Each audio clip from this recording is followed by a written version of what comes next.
So we're here with Jake Wightman, World 1500 metre champion just now. For now, 2 more days, or 1 more day, isn't it? I can say that. Are you enjoying still having the title? It's obviously you haven't been able to enjoy it for too long. Yeah, it's also the reality of the calendar being moved around is that I would have had another year guaranteed of this, but it's just the one. And yeah, it's been nice, and I guess you're still always going to be the 2022 world champion, and it has to end at some point. Mine just happens to be after a year, but it's a funny one. It's like being in Budapest now, I'm having a nice time because there's a lot of people I know. It's been good, like seeing the event from the other side, but the underlying feeling is that I'm still disappointed not to obviously be racing, and I don't know if I was just a bit naive and like ignorant to how I would feel, and I was like the whole time I think I didn't quite imagine what those feelings would be like, and then as soon as the 15s have started, it's nice to see because it's like I enjoy watching that event, but it's also not a nice feeling knowing that should have been the races you're in and stuff like that. Yeah.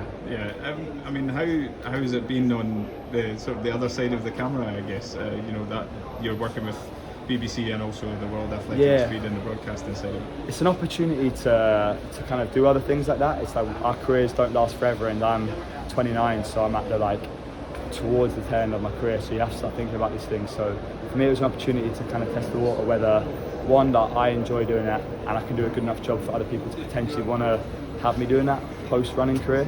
The 1500s, I just get such sweaty palms. It's like exactly the emotions that you'd be feeling if you're racing there, and yeah, it's going to be a tough one. It's like it's nice, being here and still being able to watch it because I'm still an athletics fan that wants to see the events. Would still want to watch 1500, but watching your own event, it's like you're rooting for the final tomorrow, but with Josh and Neil, hoping that they can do Britain justice. But I'd love to still obviously be on that start line. Yeah. I mean, with that final tomorrow, obviously Jakob's the favourite. Yeah. But Steve Cram recently told us at AW that he thought you'd done everyone a favour last year with your win and showing that it was possible. I mean, what do you think how do you think it'll play out? I guess? So I'd say it's like I look at it both ways. It's like done a favour by showing that you can beat him, but I think everyone knew that. It's like athletics, it's like there's a lot that can go on a day, so it's like you have to be making the right decisions, you have to be having a good build up to ensure that you're peaking for that point, and it's like everyone's human. Like you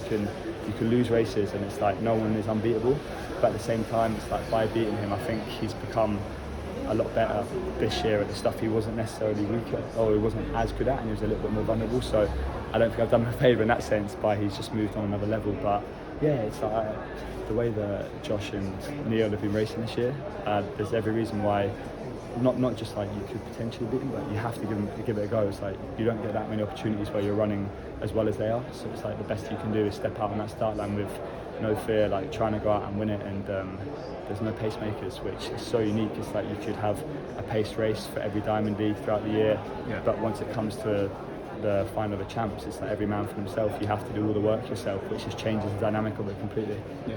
What do you think Jakob has improved? Just that.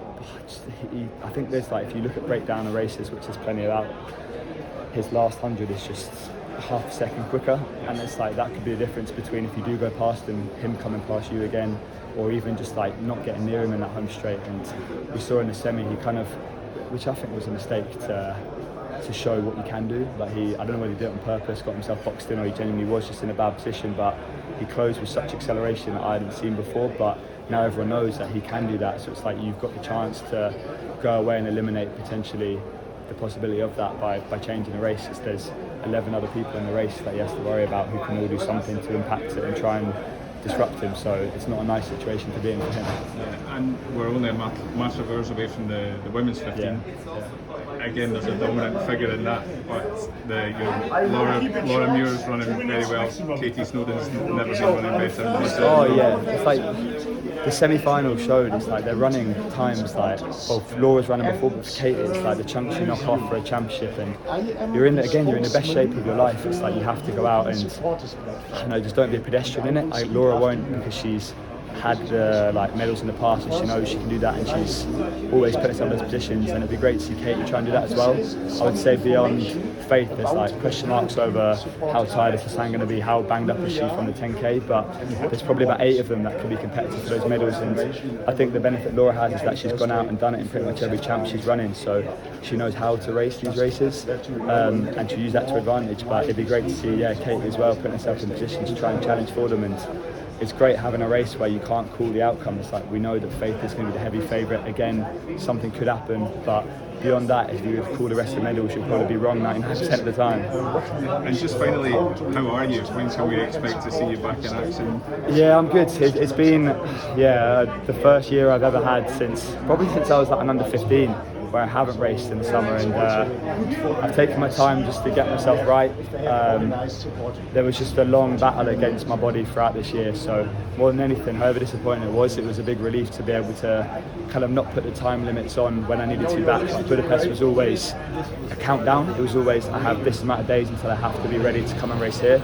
So once that was gone, I was able to take the time just to put my body back together as well as it needed, and more than anything, just make it better than it needed to be, so that I don't have any sort of problems next year. And it's been a nice mental reset. I've been able to, just like, not obviously, like, still have to stay like disciplined and still do my rehab and my training, but I've been able to see friends a lot more, like go to like events that I haven't been able to do. I've got to celebrate a birthday, which I've never been able to because I've been racing or in training camps. So it's been a good like mental switch off that I'm hoping going into next year is what I need. So I'm looking at all the positives that can come from it and hoping it's going to be a blessing in disguise.